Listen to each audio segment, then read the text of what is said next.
Welcome to another deep dive, this time into the world of Roswell. But we're not just going to rehash the alien conspiracy stuff, you know? Right. We're going to go deeper. How did this Roswell thing, if it happened, how did it maybe change the tech we use, the military stuff, even the whole power struggle in the world back then? Our guide for this is a book, The Day After Roswell, by Philip Corso. Oh, yeah. Now, Corso wasn't a Roswell in 47, I see. but he says he dealt with the consequences as head of foreign technology at the Pentagon in the 60s. Interesting. So, big if here. But if Corso's telling the truth, how did messing with alien tech, reverse engineering it, how did that change everything? Well, we got to say right off the bat, The Day After Roswell, it's controversial, to say the least. Oh, yeah. Some people, they think it's fiction, straight up. Right. Others think it's a peek behind the curtain, at the real truth. Yeah. What we're going to do is unpack Corso's story. What are the big claims? And what could they mean if they're true? Yeah. Okay, so rewind back to 1947, War of the Worlds, that radio broadcast. Yeah. Total panic. People thought aliens were invading. Corso says the government was terrified that if real aliens showed up, it'd be like that times 1,000. Makes sense in a way. Oh, yeah. It's the start of the Cold War, right? Yeah. Everyone's on edge. Imagine, on top of all that, folks find out we're not alone, and these things, they're not just visiting, they're crash landing. Yikes. Chaos. In Corso, he paints a very vivid picture of Roswell itself. Oh, does he? Radar operators, they're seeing these weird objects on their screens, shape-shifting, huge thunderstorms over the desert. Then, boom, the object explodes on the radar. Yeah. Military comes in, gets the craft, even bodies, apparently. They scare witnesses into shutting up even a firefighter's daughter. Wow. Corso himself, he says he saw something strange at Fort Riley that same summer. Doesn't say what. Not yet, anyway. Almost like he's teasing us, setting the stage. Yeah, I see that. Hey, I was involved somehow, but I'll tell you later. Drawing you in. Okay, now fast forward, 1961. Corso's working for General Trudeau, Army Research and Development.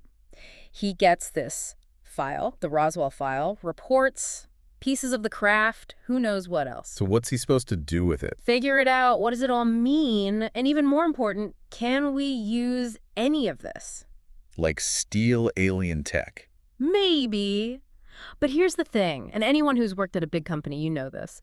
Corso says there's all these rivalries, different parts of the military, each wanting the money and control over this potentially world-changing stuff. The bureaucracy. Exactly. And he thinks General Trudeau picked him for this job because of that thing he saw at Fort Riley. That's interesting. Like a deeper level of trust, maybe? Well, we still don't know what he saw. Right, but there's this working group above it all. Corso hints it's Majestic 12, super secret. So secret, even the people in it don't have the whole picture. That's a lot of secrecy. Makes you wonder if it's too much, Oh, yeah. If you keep things that hidden, how can anything get done? That's a good point. Yeah. All right, let's get to the fun stuff, the tech. Corso goes through the Roswell stuff, piece by piece. And some of his claims about how they connect to what we use every day, it's kind of mind-blowing. Let's hear it. First up, what he calls alien eyepieces. Eyepieces. He says these things directly led to huge leaps in night vision tech. Oh.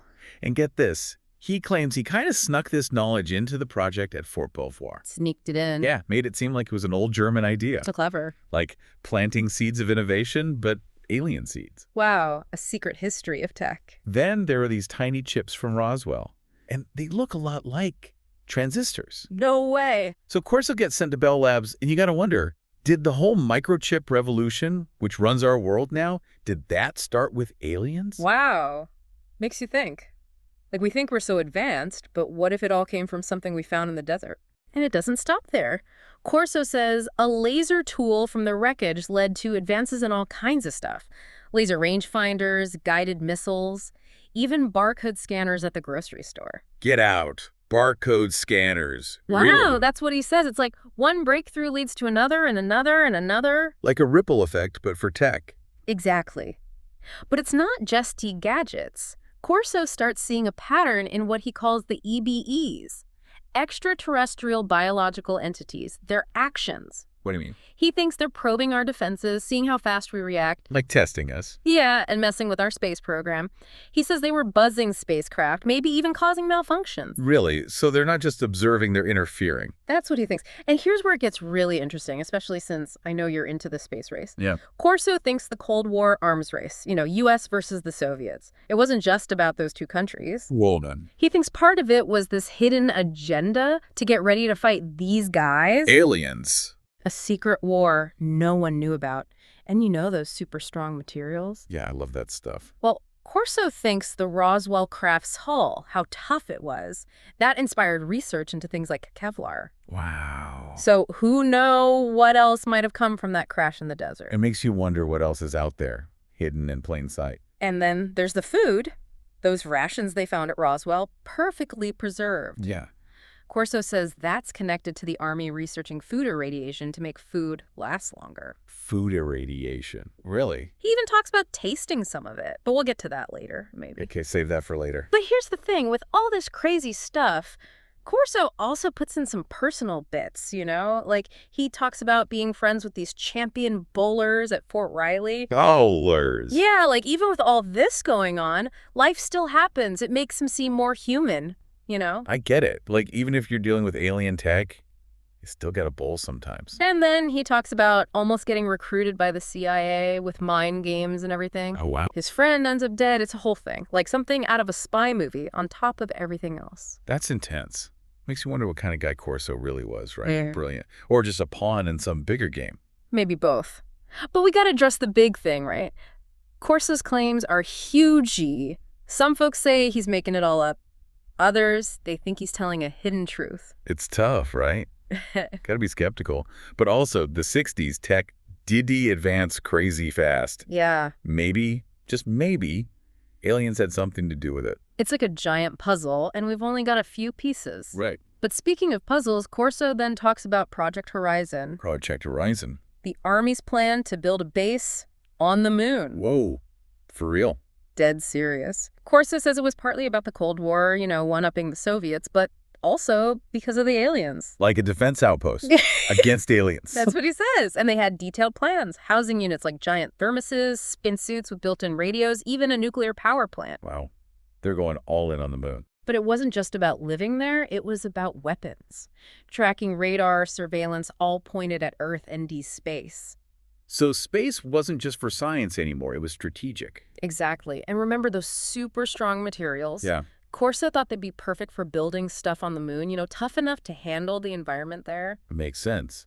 You need tough stuff if you're building on the moon. Corso even helped convince Congress to fund the anti-missile program. The what? Basically, missiles to shoot down other missiles. Ah, okay. But Corso secretly hoped they could be used against UFOs too. So 2 birds, 1 stone. Yeah. Officially, it's for defense. But maybe there's this hidden alien agenda, too. Exactly. It's like a double game, Cold War on one side, potential alien war on the other. That's a lot to juggle. But not everyone was on board with this moon base idea. Oh, yeah. Some in the military, even in the government, they thought it was a waste of money or too risky. Probably some who thought it was crazy. Oh, for sure. Yes. But when you think about it, it's like this high-stakes game of chess. How so? The fate of the world, maybe even humanity, hanging in the balance. Wow. And information, that's the real weapon. Who has it, who controls it, that's what matters. Sure. And speaking of information, Corso had this connection with J. Edgar Hoover, the FBI guy. No kidding. They'd meet.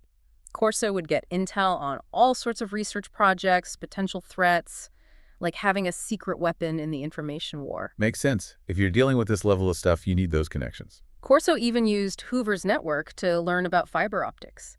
He thought the aliens already had that figured out. Wow. So he's not just reacting, he's proactively searching for stuff. Yeah, connecting the dots, trying to figure out the big picture. Trying to stay one step ahead. Exactly. And he'd feed this info to different research projects, kind of nudge them in the right direction. Like a secret director of science? But then he finds out about this other project, Camp Century. Never heard of it. Top secret at first. A nuclear-powered base under the ice in Greenland. Under the ice. Officially a science expedition.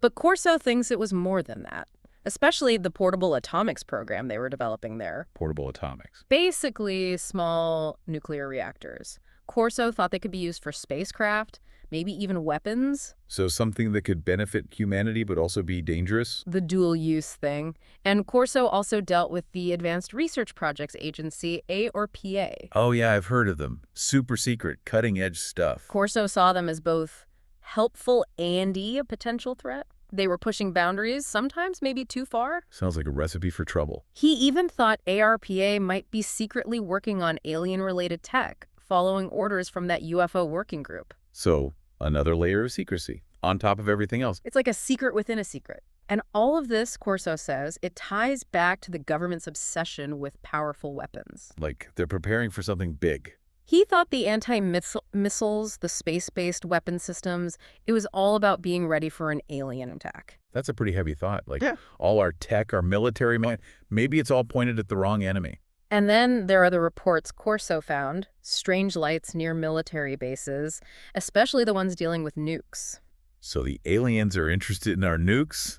That's not good. Corso thought they were monitoring our tests, maybe even messing with our missiles. Like disabling them? Yeah. Imagine a species that can just shut down our most powerful weapons. That's scary. Corso thought it was all part of a plan to control us, manipulate us. So we're not just fighting a war, we're being played. That's what he believed. But he also thought we could fight back by developing our own advanced tech. Not just regular weapons, but stuff like what they found at Roswell. So fighting fire with fire, or alien tech with alien tech. Exactly. He even thought the Star Wars program, that missile defense system, could be used against aliens. So everything's connected. The Cold War, the space race, maybe even the whole idea of a space-based missile shield, it all ties back to aliens. That's what Corso believed. And even after he retired from the military, he kept investigating UFOs, sharing his knowledge. Wow, he was dedicated. He felt like people needed to know the truth no matter how crazy it sounded. Like it was his mission. Yeah, to warn the world about this hidden threat. It takes a certain kind of person to do that, to keep pushing even when everyone thinks you're crazy. And that's what makes Corso's story so compelling, you know? It's this mix of history, tech, and a touch of paranoia.